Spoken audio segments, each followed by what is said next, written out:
Joan Vassos, the first ever Golden Bachelorette, has officially stepped into a new chapter of her life, a chapter that blends love. Hello, lovely viewers. Welcome to my channel. I am Anna. Hope your day is so well. If you like the video, don't forget to subscribe to the channel. Patience, and a mature understanding of what it truly takes to build a future together. Her relationship with Chock Chapple, the man who stole her heart in the finale of The Golden Bachelorette, continues to evolve in ways that have Bachelor Nation talking. Their love story began under the tropical skies of Bora Bora during that unforgettable finale moment.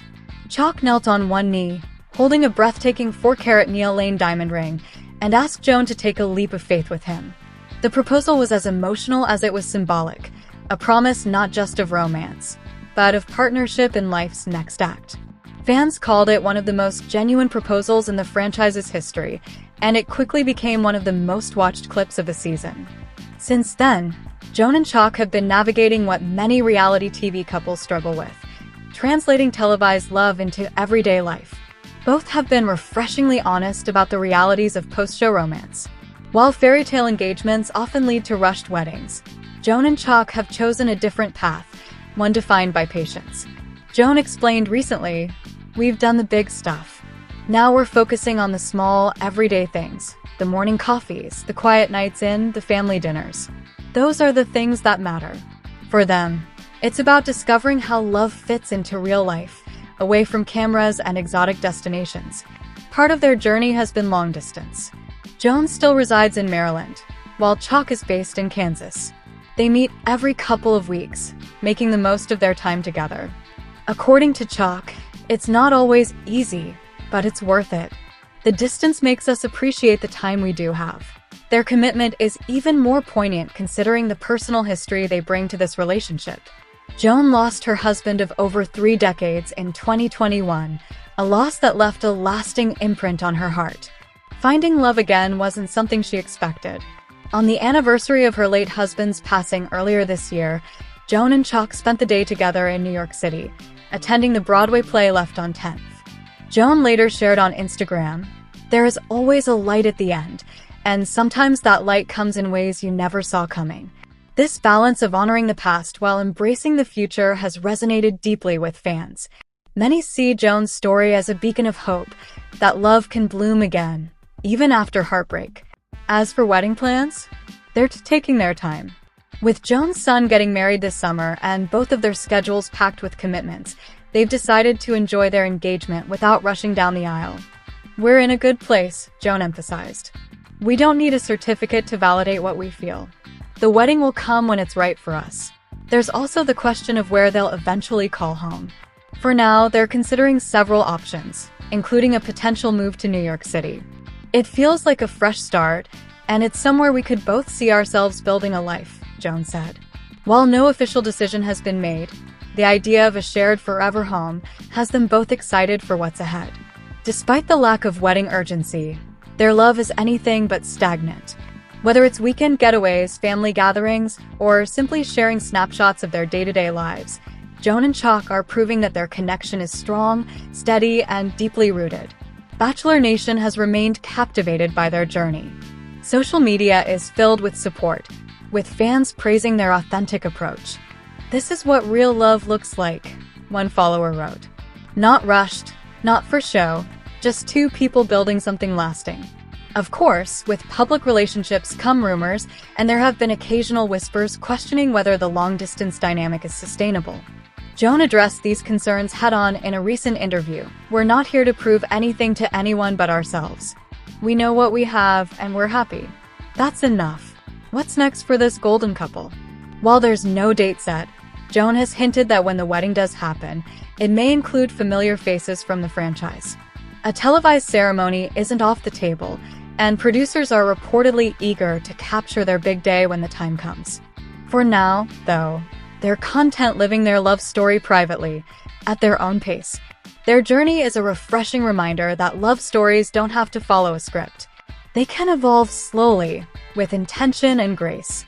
Joan and Chock's relationship stands as a testament to resilience, the idea that it's never too late to find joy, that love in life's later chapters can be just as passionate and fulfilling as any youthful romance. From a dazzling proposal in Bora Bora to quiet mornings spent hand in hand, Joan Vassos and Chock Chapple are writing their own version of Happily Ever After, one that feels less like a television finale and more like real life. Well, folks, we made it. It's the finale of The Golden Bachelorette. It's been a season filled with some high highs, some disappointing lows, and more dad jokes than I can count, and more post-50 strip teases than I ever thought I'd see. It's truly been an honor serving as your trusty recapper.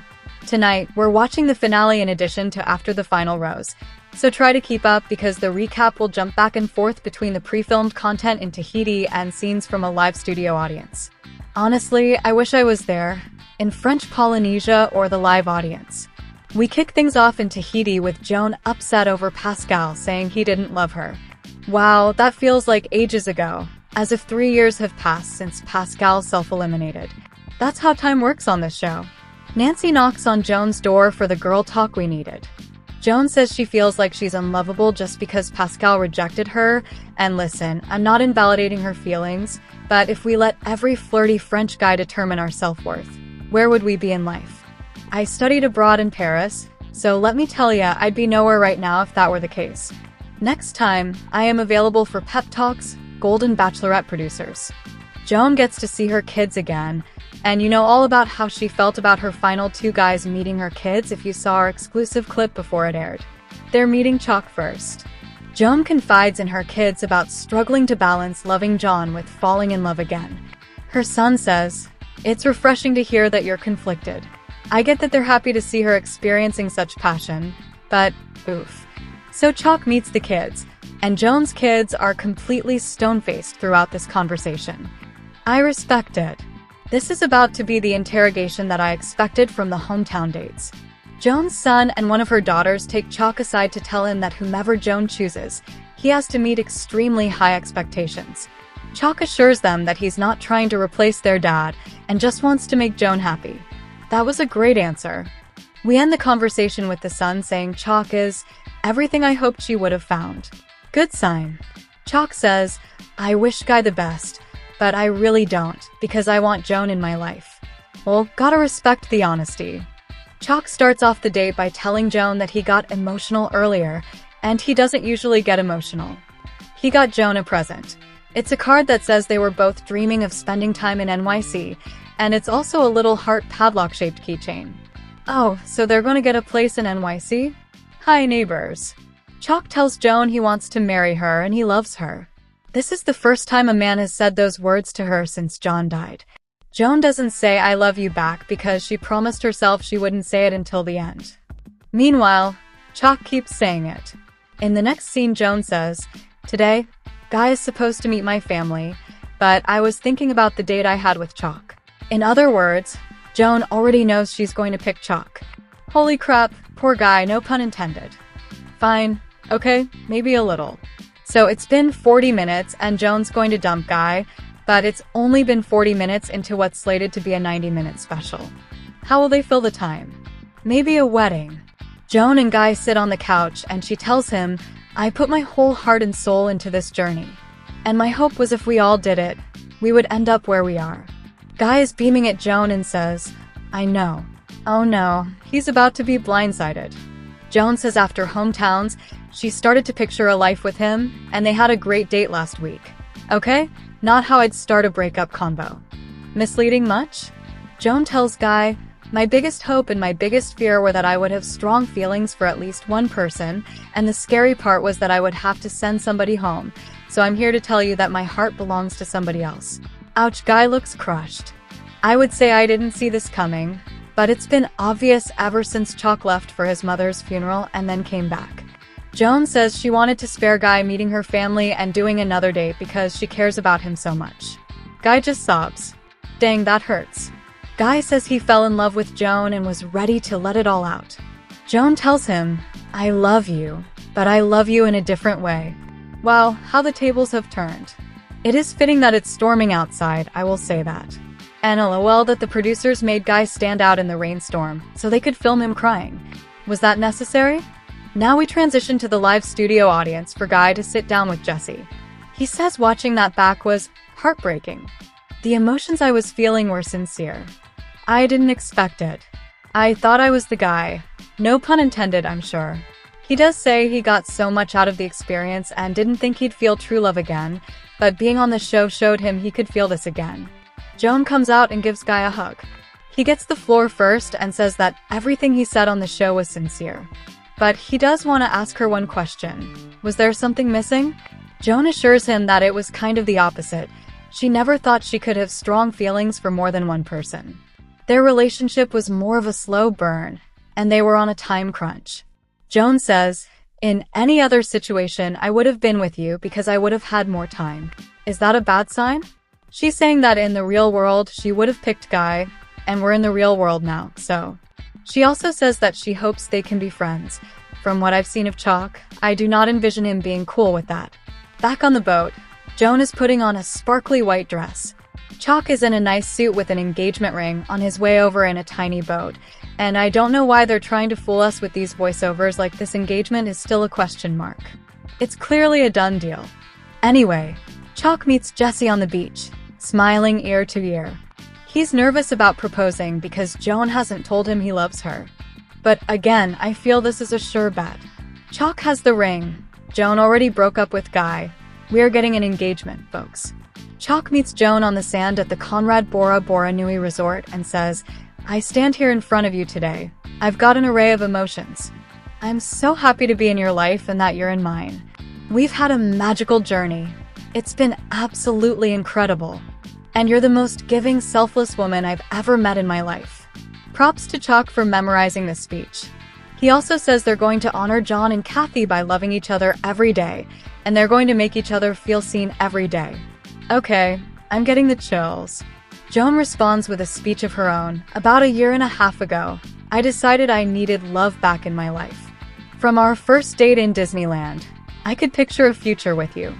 I hadn't felt that way about anyone in a long time." She says that when Chock had to leave after his mom died, she was nervous about continuing the journey without him. "I waited until this moment to tell you that I love you and I want to spend the rest of my life with you." So Chock responds, "I have a question for you. I've been waiting forever to do this." It has been a few weeks. Chock asks Joan to marry him, and she says of course. He accepts the final rose. They FaceTime Joan's mom to share the good news. And now for the moment of truth. Are Chock and Joan still together? They walk onto the After the Final Rose stage holding hands. That's a good sign. I can see that Joan is still wearing the ring view. "I wasn't ready for another breakup tonight." Joan says, "It's so nice to finally be able to share our love and our future." They fill us in on the private time they've spent together since the finale was filmed, and we see super cute photos of them in engaged bliss. Jessie says, "We've got so much more to talk about tonight. Do we really?" I think we pretty much covered it, but first, Jessie has to tell us the college football playoff is expanding to 12 teams. Jessie asks Joan what they want people to take away from their journey. Joan says it's that everyone deserves to have love and give love. She says, "I hope watching our journey gave you a little bit of hope, but hope isn't enough. You have to take action." We're wrapping up here for today, but the excitement of trending gossip doesn't stop here. We'll be back with new surprises very soon. So stay tuned and don't forget to subscribe.